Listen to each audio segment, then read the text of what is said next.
Le 26 février 1815, à 9 heures du soir, un brick nommé l'Inconstant quitte discrètement le port de Portoferraio. À son bord, Napoléon Bonaparte et 700 hommes qui lui sont restés fidèles. L'ancien empereur des Français s'apprête à tenter l'impossible, reconquérir son trône avec moins d'1 millier de soldats face aux monarchies coalisées d'Europe. 11 mois plus tôt, après la campagne de France et la prise de Paris par les Alliés, Napoléon avait dû abdiquer. Le traité de Fontainebleau lui avait accordé la souveraineté sur l'île d'Elbe, un territoire de 230 km² peuplé de 12 000 habitants. On lui avait promis une pension de 2 millions de francs par an. Une promesse jamais tenue par Louis XVIII. Sur cette île pauvre de la mer Tyrrhénienne, Napoléon avait déployé son énergie habituelle.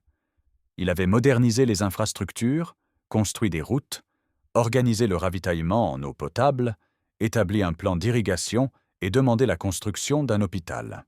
Il avait même conservé son titre d'empereur et une petite cour. Mais cette parodie de souveraineté ne pouvait satisfaire celui qui avait régné sur la moitié de l'Europe. Les rumeurs l'inquiétaient. On parlait de le transférer à Sainte-Hélène, un îlot perdu au milieu de l'Atlantique Sud. Sa femme Marie-Louise ne venait pas le voir, retenue à Vienne avec son fils. Pire encore, elle le trompait avec le comte de Neipperg. La France royaliste ne lui versait aucune pension. Neil Campbell, le commissaire britannique chargé de sa surveillance, s'absentait régulièrement pour rendre visite à sa maîtresse sur le continent. Le 14 février 1815, Campbell était justement parti à Livourne avec cette dame. Napoléon avait saisi l'occasion. Le 17 février, il avait ordonné des travaux sur l'Inconstant. Le brick fut rechargé de vivres, réarmé, repeint. Pendant ce temps, des émissaires venus de France lui apportèrent des nouvelles encourageantes. Le règne de Louis XVIII déplaisait. Les militaires regrettaient la gloire impériale. Les acquéreurs de biens nationaux craignaient de perdre leurs propriétés. Le mécontentement grandissait. La traversée dura 5 jours. Une flottille de 7 navires accompagnait l'Inconstant.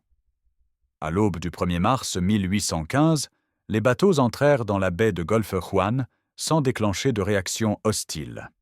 Napoléon débarqua dans l'après-midi avec ses hommes et leur matériel.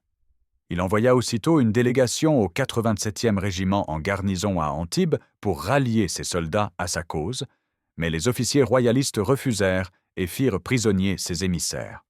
Napoléon comprit qu'il devait éviter la Provence royaliste.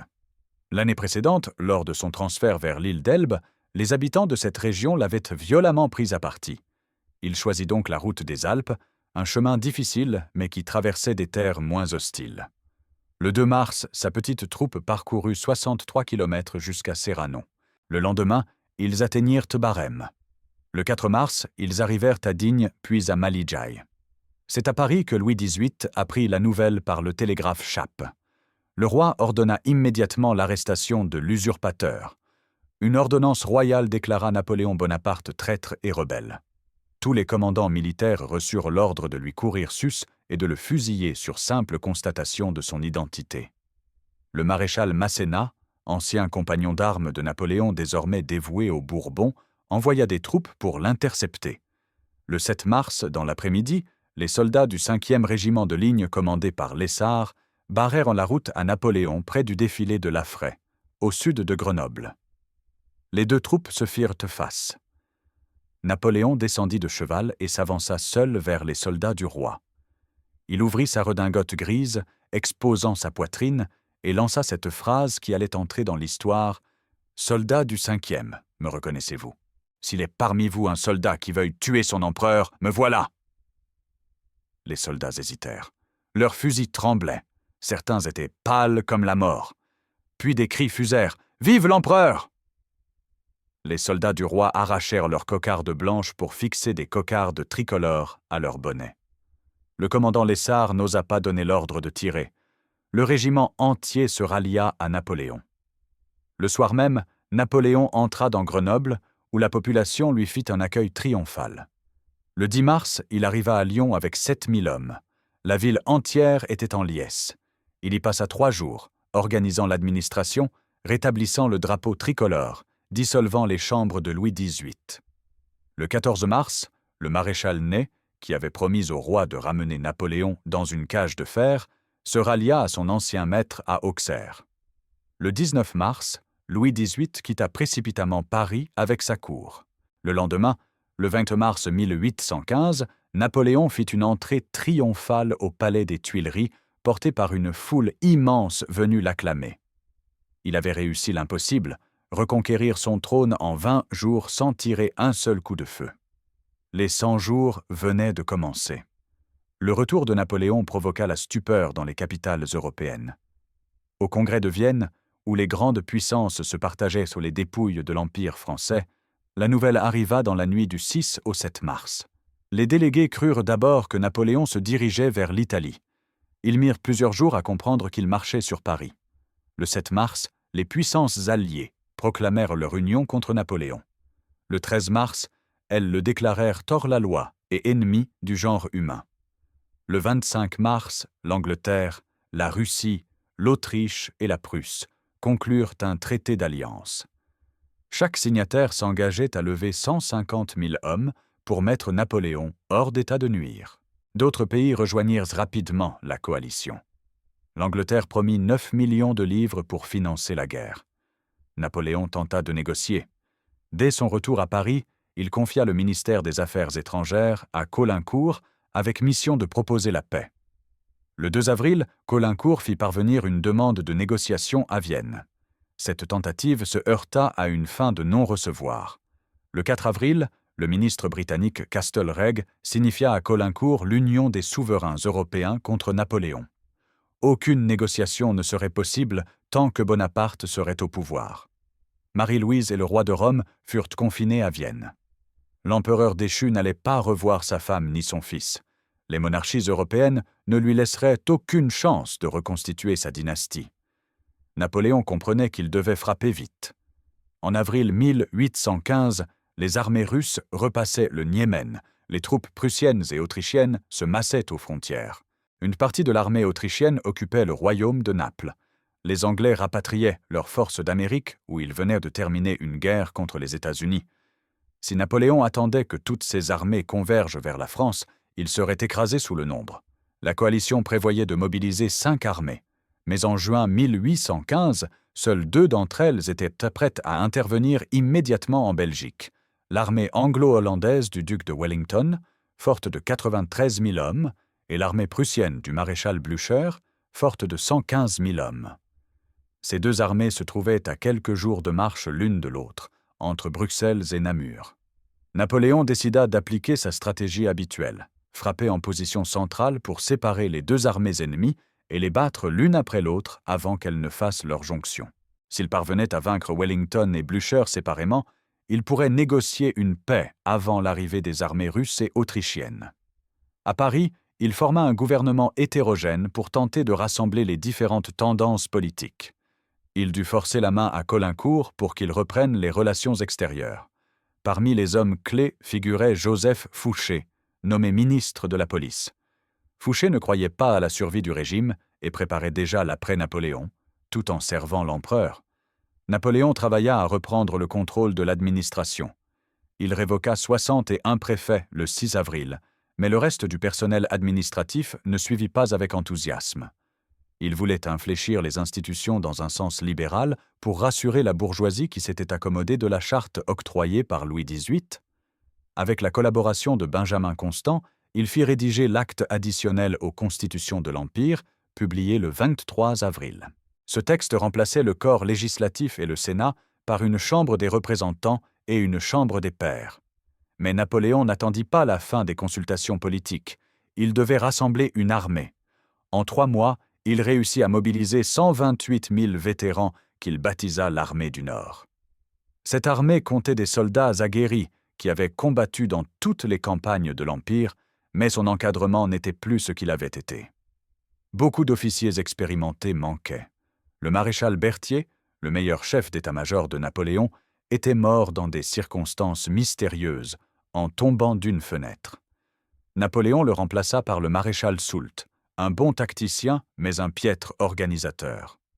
En juin 1815, l'armée du Nord se massait à la frontière du royaume des Pays-Bas, dans la région de Beaumont. Napoléon était prêt à jouer son va-tout. Le 14 juin 1815, Napoléon rejoignit son armée à Beaumont. Le lendemain, à l'aube, ses troupes franchirent la Sambre à Charleroi. L'empereur était à la tête de 120 000 hommes, organisés en 5 corps d'armée, une réserve de cavalerie et la garde impériale. Son plan était simple et audacieux, se porter rapidement entre les deux armées ennemies, les empêcher de se rejoindre et les battre séparément. Wellington avait concentré ses troupes vers Bruxelles. Blücher avait regroupé son armée prussienne vers Namur. Les deux généraux alliés étaient séparés par une trentaine de kilomètres. Napoléon comptait exploiter cette séparation. Il voulait prendre position au carrefour des Quatre Bras, situé sur la route entre Bruxelles et Charleroi, puis frapper l'un des deux adversaires en masquant l'autre. Le 16 juin se livrèrent 2 batailles simultanées. À Ligny, village situé à 15 km au nord-est de Charleroi, Napoléon attaqua l'armée prussienne en personne. Après des combats acharnés qui durèrent toute la journée, les Français l'emportèrent. Les Prussiens perdirent 12 000 hommes. Leur commandant Blücher, âgé de 72 ans, fut renversé de cheval et piétiné par la cavalerie française. Il resta étendu derrière les lignes françaises pendant 10 minutes avant de parvenir à s'échapper sur le cheval d'un dragon. Les Prussiens battaient en retraite, mais ils n'étaient que pas anéantis. Pendant ce temps, aux Quatre Bras, le maréchal Ney affrontait une partie de l'armée de Wellington. Napoléon avait envoyé Ney prendre ce carrefour stratégique pour empêcher Wellington de secourir Blücher. Mais Ney commit une série d'erreurs. Il attaqua trop tard, à 14 heures, laissant aux Britanniques le temps de se retrancher solidement. Ses charges de cavalerie, lancées sans soutien d'infanterie, se brisèrent sur les positions anglaises. Wellington tint bon. Le corps du général d'Erlon, qui aurait pu jouer un rôle décisif, fut pris entre les ordres contradictoires de Napoléon et de Ney. Il fit des va-et-vient entre les deux champs de bataille sans participer à aucun des deux combats. Cette confusion coûta cher aux Français. Si le corps d'Erlon était intervenu à Ligny, les Prussiens auraient été écrasés. S'il était intervenu aux Quatre Bras, Wellington aurait été battu. Le soir du 16 juin, la situation restait ambiguë. Napoléon avait remporté une victoire à Ligny, mais les Prussiens s'étaient repliés en bon ordre.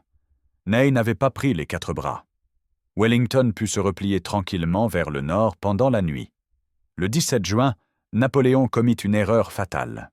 Il attendit jusqu'à 11 heures du matin avant de charger le maréchal Grouchy de poursuivre les Prussiens.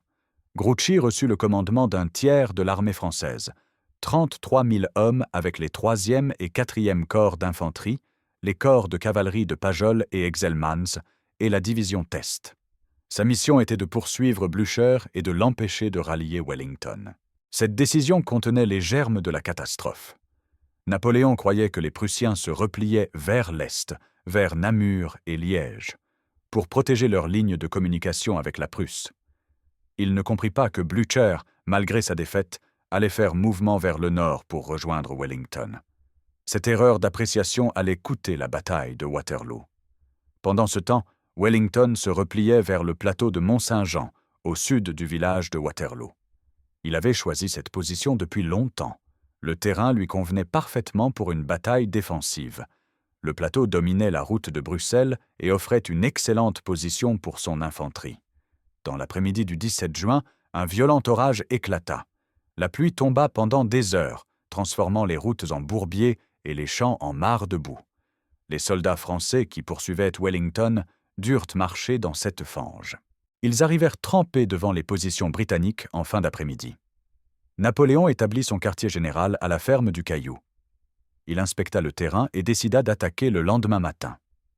Wellington s'était retranché sur le plateau de Mont-Saint-Jean, protégé par 3 fermes fortifiées, Hougoumont à l'ouest, la Haye-Sainte au centre et Papelotte à l'est. Ces fermes allaient jouer un rôle crucial dans la bataille à venir. La nuit du 17 au 18 juin fut épouvantable pour les soldats des deux camps. La pluie continuait de tomber. Les hommes bivouaquaient dans la boue, grelottants, affamés. Beaucoup ne trouvèrent pas de feu pour se réchauffer, ni de nourriture pour se sustenter. Ils devaient combattre le lendemain dans ces conditions lamentables. L'aube du 18 juin 1815 se leva sur un spectacle désolant. Le champ de bataille ressemblait à un immense marécage. La pluie avait enfin cessé, mais le sol restait détrempé. Les routes n'étaient plus que des chemins de boue, où les chevaux enfonçaient jusqu'aux jarrets. Dans les champs de seigle et de maïs gorgés d'eau, les fantassins pataugeaient difficilement. Les deux armées se faisaient face sur un front de 4 kilomètres. Wellington avait disposé ses 67 000 hommes sur le plateau de Mont-Saint-Jean. Son armée comptait des Britanniques, des Allemands du Hanovre, du Brunswick et du Nassau, ainsi que des Hollandais et des Belges. Il avait placé son quartier général près de la ferme de Mont-Saint-Jean, d'où il pouvait observer tout le champ de bataille. La position de Wellington était redoutable. Le plateau s'élevait en pente douce du côté français, obligeant les attaquants à monter sous le feu. Wellington avait disposé la majeure partie de son infanterie en contrebas de la crête, à l'abri des tirs d'artillerie. Les soldats ne seraient visibles qu'au dernier moment, quand les Français arriveraient au sommet. Les 3 fermes fortifiées formaient des bastions avancés qui pouvaient briser l'élan des attaques françaises. Napoléon aligna 72 000 hommes face aux positions britanniques. Il disposait d'une supériorité en artillerie avec 246 canons contre 156. Mais son armée avait moins d'infanterie que Wellington. Surtout, il lui manquait les 33 000 hommes de Grouchy partis à la poursuite des Prussiens.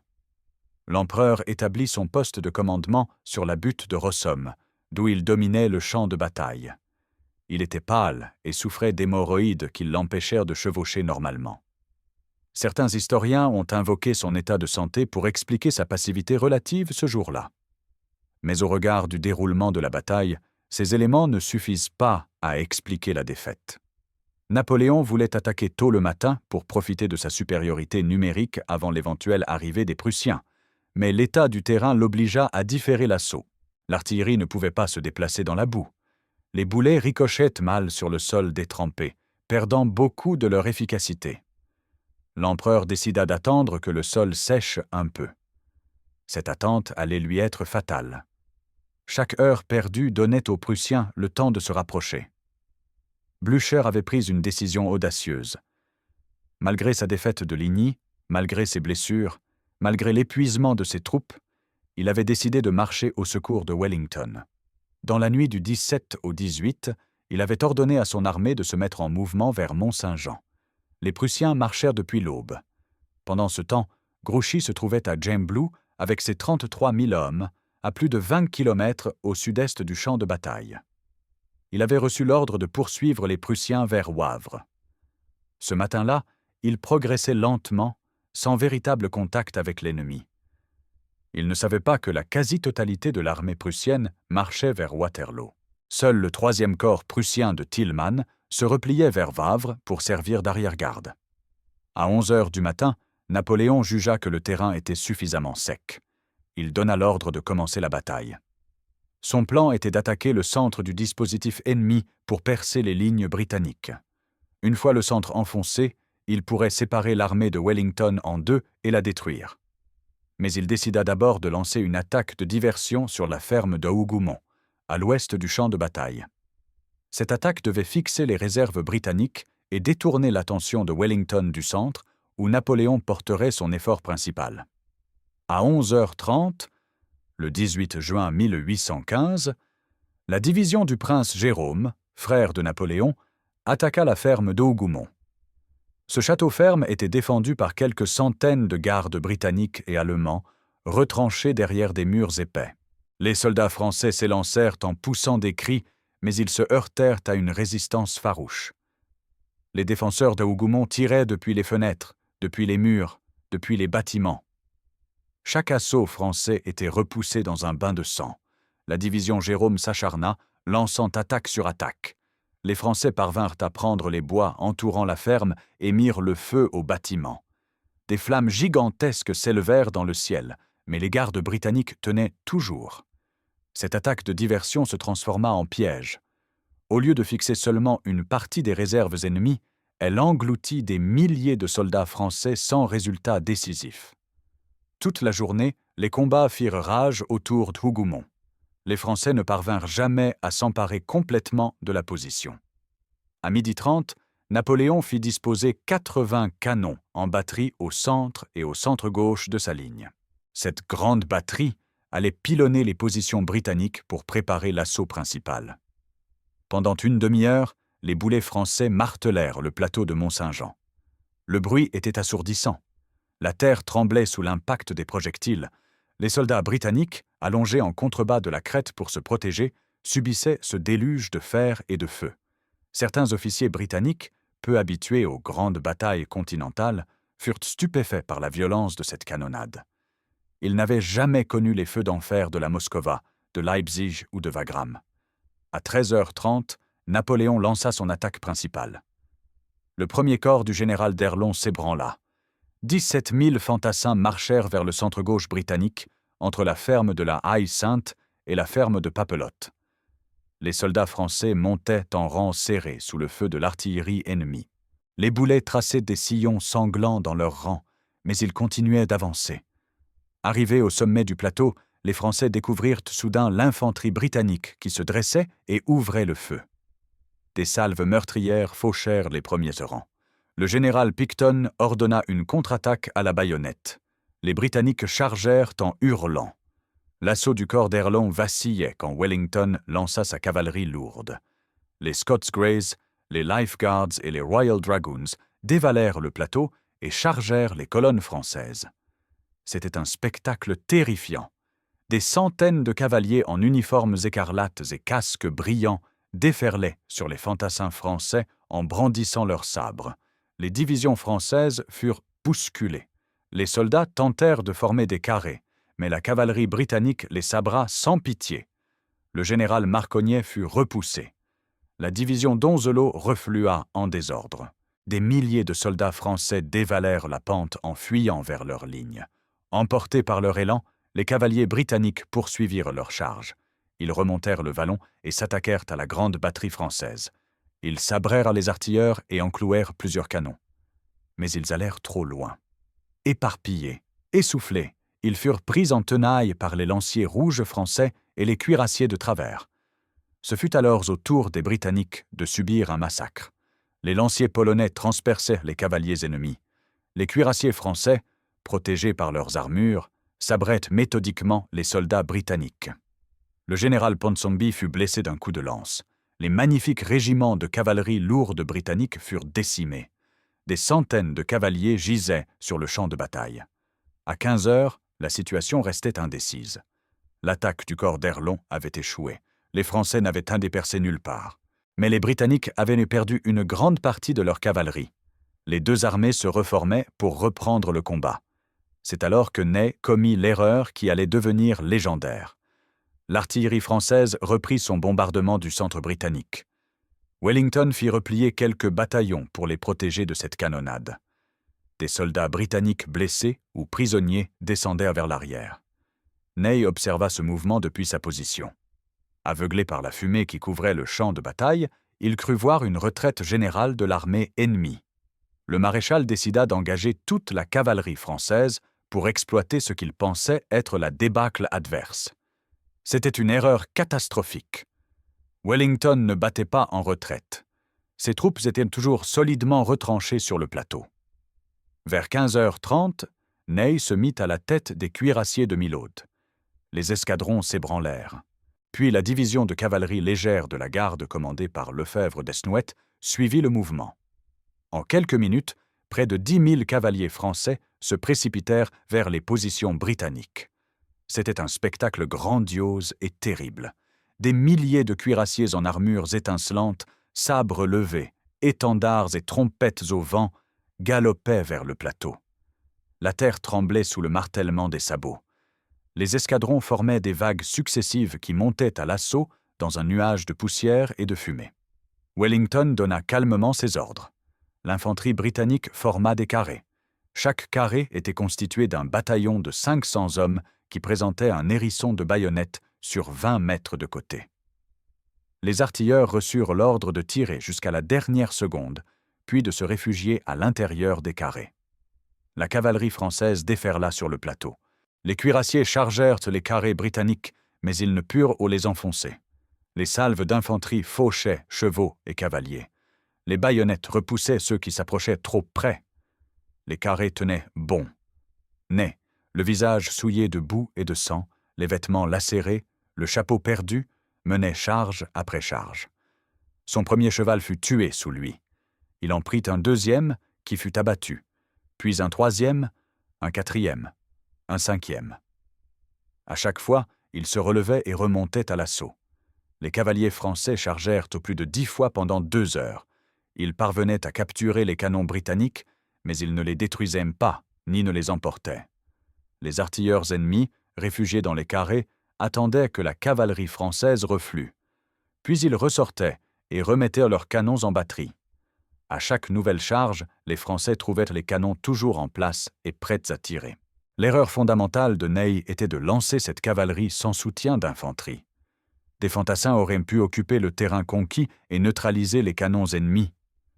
Mais Ney, dans son emportement, avait oublié ce principe élémentaire de la guerre. La cavalerie seule ne pouvait rien contre des carrés d'infanterie bien formés. Pendant que la cavalerie française se brisait contre les carrés britanniques, un événement décisif se produisait à l'est du champ de bataille. Vers 15h30, Napoléon aperçut une masse sombre qui se rapprochait à travers la forêt de Paris, vers Chapelle-Saint-Lambert. Il envoya des éclaireurs qui revinrent avec la nouvelle redoutée. C'était le 4e corps prussien du général Bülow, l'avant-garde de l'armée de Blücher. Les Prussiens arrivaient. Le temps de Napoléon s'écoulait. Il devait battre Wellington avant que toute l'armée prussienne n'entre en ligne. L'empereur ordonna au général Lobau de prendre son 6e corps et de se porter à l'est pour arrêter les Prussiens. Cela représentait 6 000 hommes qu'il ne pourrait plus utiliser contre Wellington. À 17h, le maréchal Ney lança une nouvelle attaque contre le centre britannique. Cette fois, il utilisa l'infanterie avec la cavalerie. Les soldats français s'emparèrent enfin de la ferme de la Haie-Sainte, ce bastion qui contrôlait le centre du champ de bataille. Les défenseurs hanovriens s'étaient battus toute la journée sans recevoir de munitions supplémentaires. Quand les Français donnèrent l'assaut final, ils n'avaient plus de cartouches. La prise de la Haie-Sainte ouvrait une brèche dans le dispositif britannique. Ney fit avancer l'artillerie à portée de mitraille et la fit tirer sur le centre ennemi. Les boulets fauchaient les rangs britanniques à bout portant. Le 27e régiment d'infanterie britannique fut presque anéanti. La ligne britannique commençait à fléchir. Ney comprit qu'il tenait peut-être la victoire. Il envoya un officier demander des renforts à Napoléon. Il lui fallait de l'infanterie fraîche pour exploiter la brèche. Mais l'empereur refusa. Il contemplait l'est du champ de bataille où le combat faisait rage entre le corps de Lobau et les Prussiens de Bülow. Il ne voulait pas dégarnir son centre. Cette décision condamnait la bataille. Ney n'avait pas assez d'hommes pour enfoncer définitivement le centre ennemi. Wellington eut le temps de colmater la brèche en déplaçant des bataillons. Les Britanniques reconstituèrent leur ligne. À l'est, la situation s'aggravait. Le corps de Lobau contenait difficilement l'avance prussienne. À 18h, le 2e corps prussien du général Pirch rejoignit Bülow. Napoléon dut envoyer la jeune garde pour renforcer Lobau. Ses troupes d'élite lui faisaient défaut au centre. Le village de Plancenoit, situé derrière les lignes françaises, devint le théâtre de combats acharnés. Les Prussiens le prirent vers 18h30. Napoléon dut lancer 2 bataillons de la vieille garde, sa dernière réserve, pour reprendre le village. Les grognards de la garde chassèrent les Prussiens à la baïonnette dans un combat féroce. Plancenoit changeait de main plusieurs fois dans une boucherie sans nom. Le temps jouait maintenant contre Napoléon. Le 1er corps prussien du général Zieten approchait du nord du champ de bataille. Bientôt, les Français seraient pris en tenaille. Il fallait vaincre Wellington immédiatement ou tout était perdu. À 19h, Napoléon prit sa dernière décision.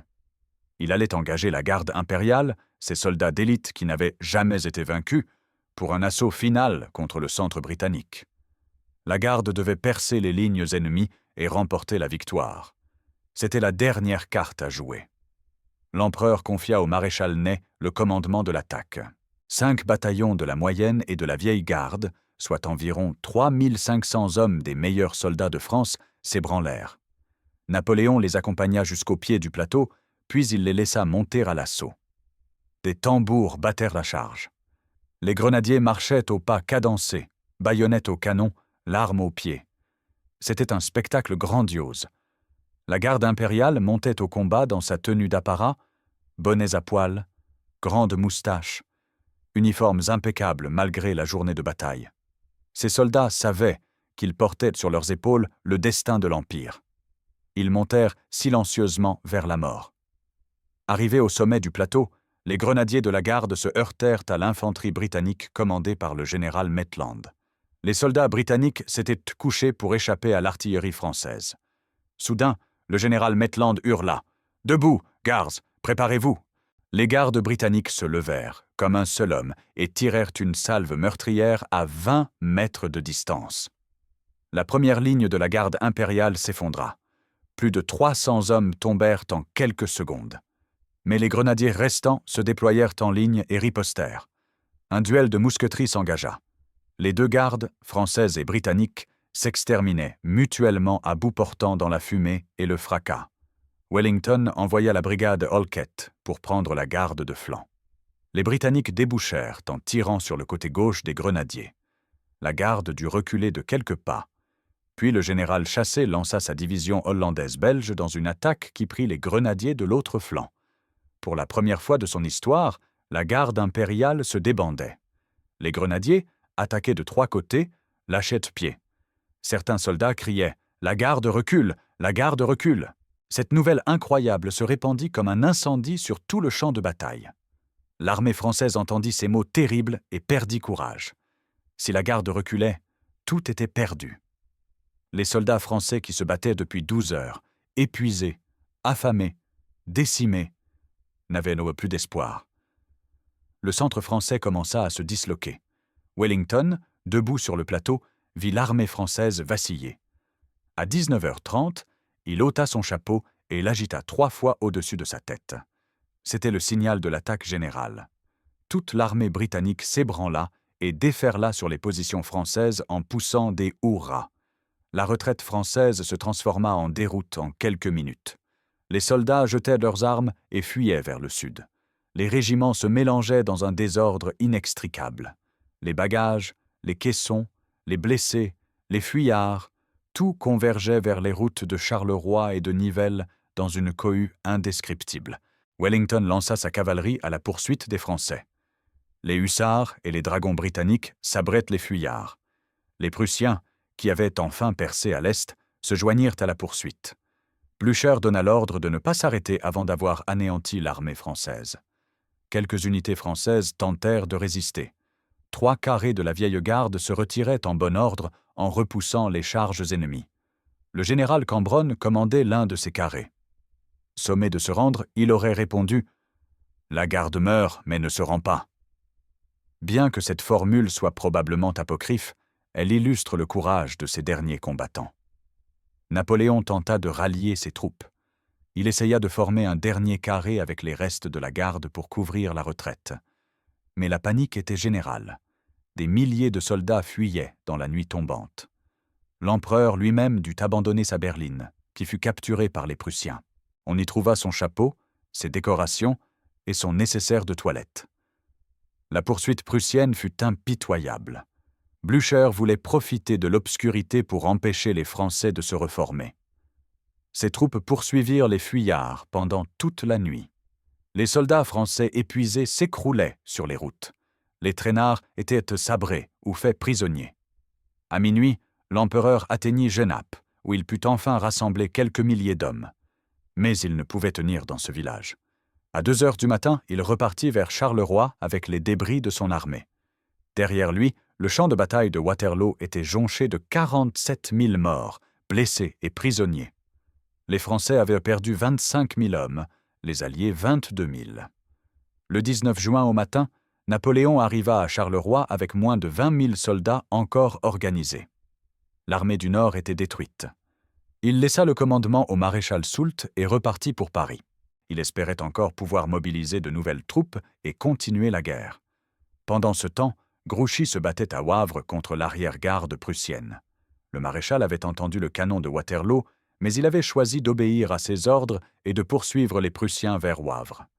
Ses subordonnés, notamment le général Gérard, l'avaient supplié de marcher au canon. Grouchy avait refusé.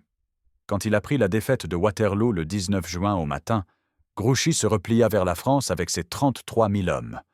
Ses troupes étaient intactes. Si elles avaient été présentes à Waterloo, la bataille aurait peut-être eu une autre issue. Cette question a hanté les historiens pendant 2 siècles. Napoléon arriva à Paris le 21 juin 1815 au petit matin.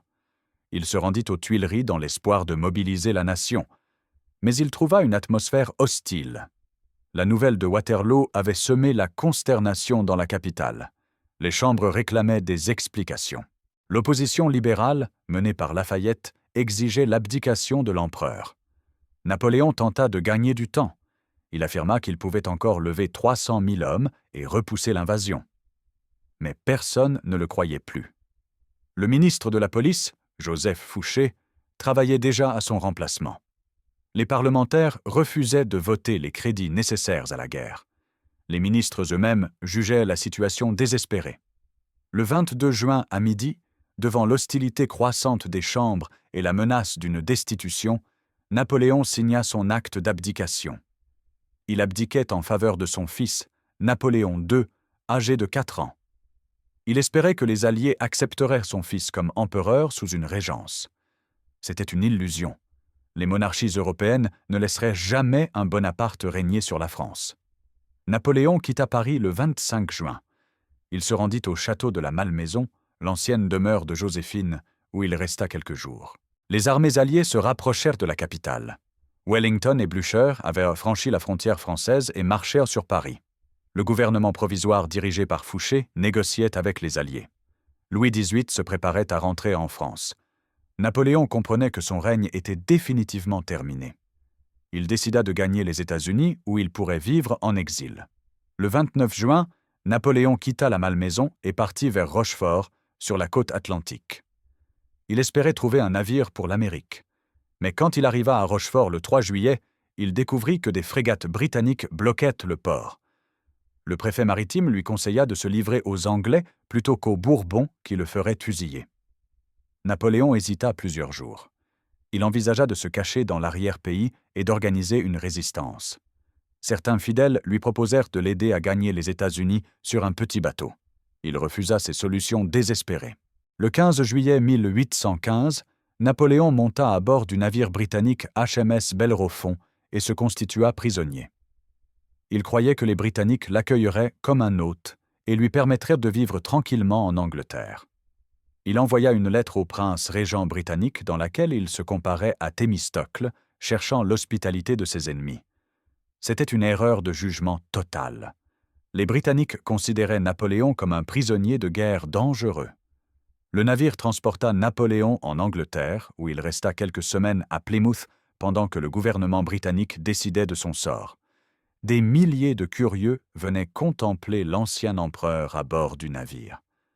Napoléon apparaissait parfois sur le pont et saluait la foule. Le 31 juillet, le gouvernement britannique annonça sa décision.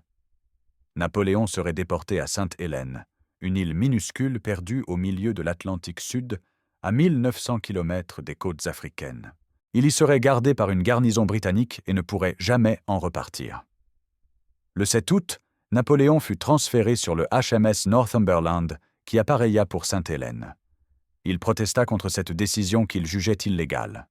Il affirma qu'il était un souverain déchu et non un prisonnier de guerre, qu'on n'avait pas le droit de le déporter sans jugement. Ces protestations ne servirent à rien. Le voyage dura 70 jours.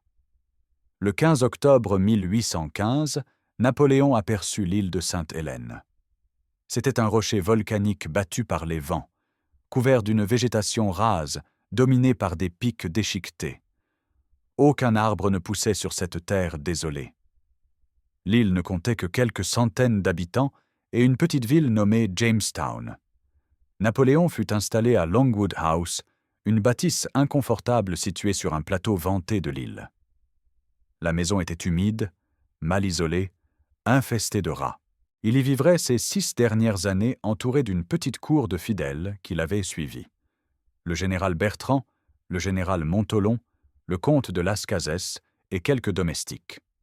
Le gouverneur britannique de l'île, Hudson Lowe, reçut l'ordre de surveiller étroitement le prisonnier. Lowe était un administrateur méticuleux et méfiant qui craignait constamment qu'on tente d'enlever Napoléon. Il imposa un règlement strict, l'ancien empereur devait rester dans un périmètre limité autour de Longwood. S'il voulait aller plus loin, Il devait être accompagné d'un officier britannique. Napoléon refusa ces conditions qu'il jugeait humiliantes.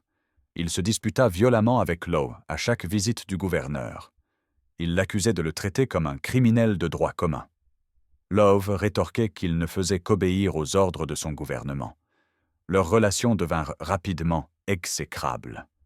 Pour tromper l'ennui, Napoléon se mit à dicter ses mémoires. Il passait des heures à raconter ses campagnes à ses compagnons qui prenaient des notes.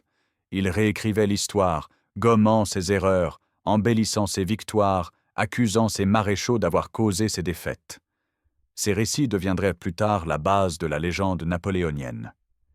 Il dictait aussi des commentaires politiques dans lesquels il se présentait comme un libérateur des peuples opprimés, un défenseur de la Révolution française, un champion de la paix.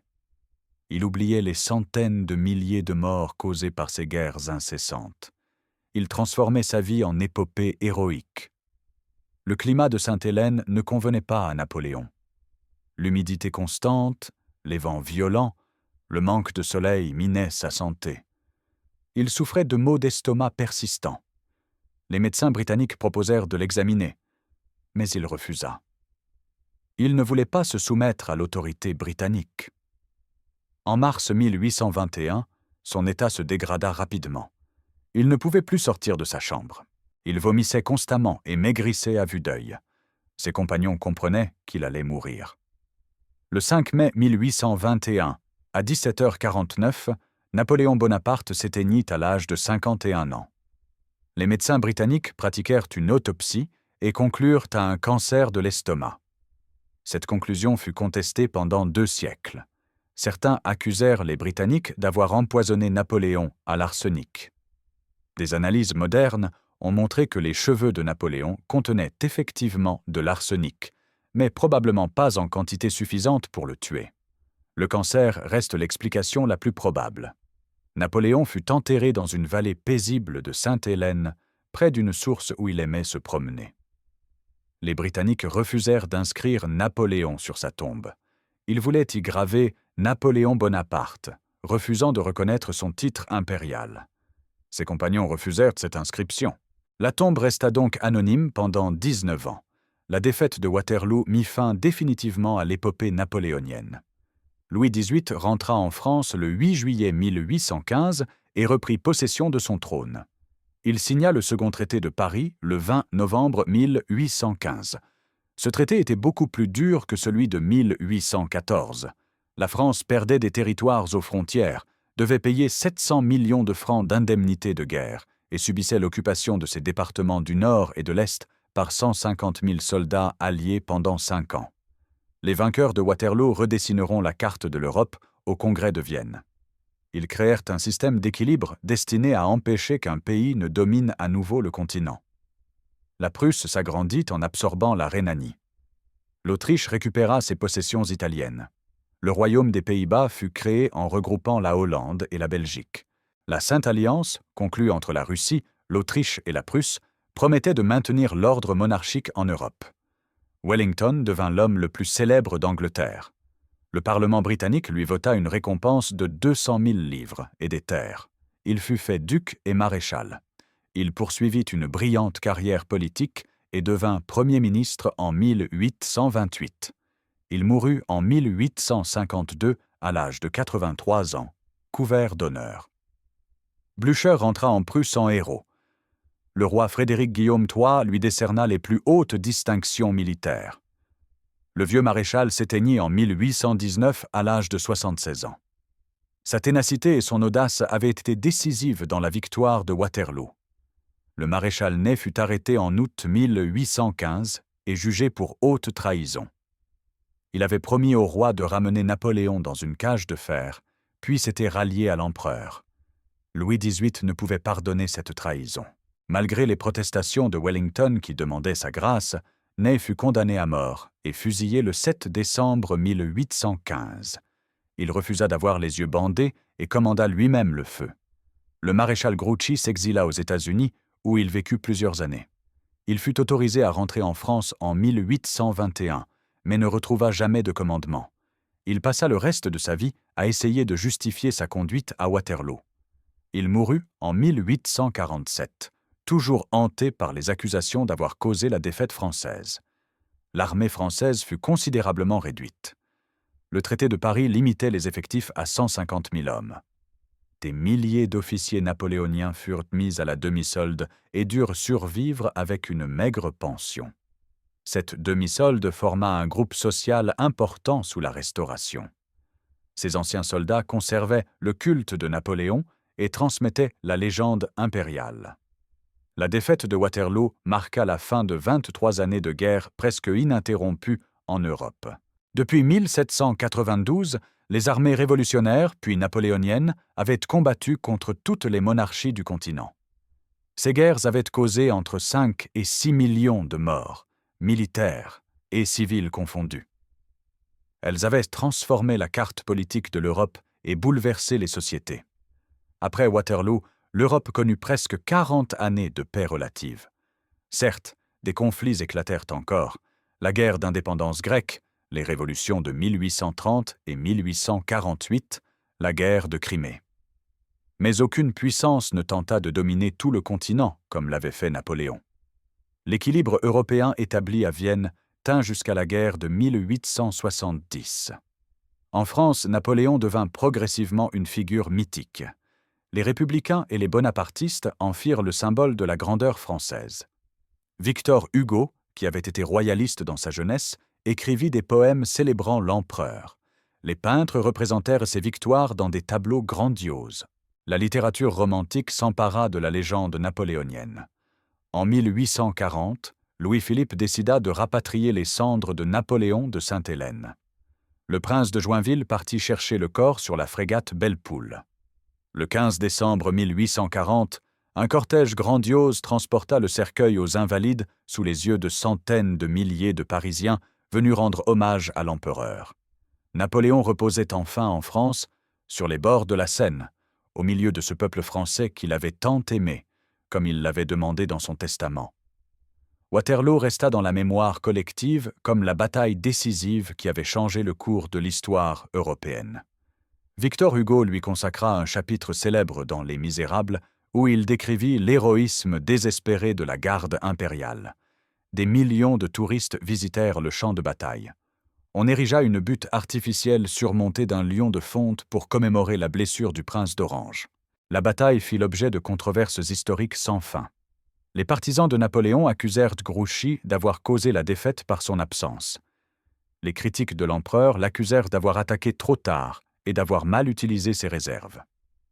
Les Britanniques célébrèrent la victoire de Wellington. Les Prussiens revendiquèrent le rôle décisif de Blücher. Chaque nation écrivit sa propre version de la bataille. Au-delà des polémiques, Waterloo marqua la fin d'une époque. L'Empire français, qui avait dominé l'Europe continentale pendant 15 ans, s'écroula en une seule journée. Le système napoléonien basé sur la guerre et la conquête ne pouvait survivre à une défaite majeure. Quand l'armée fut détruite, tout l'édifice s'effondra.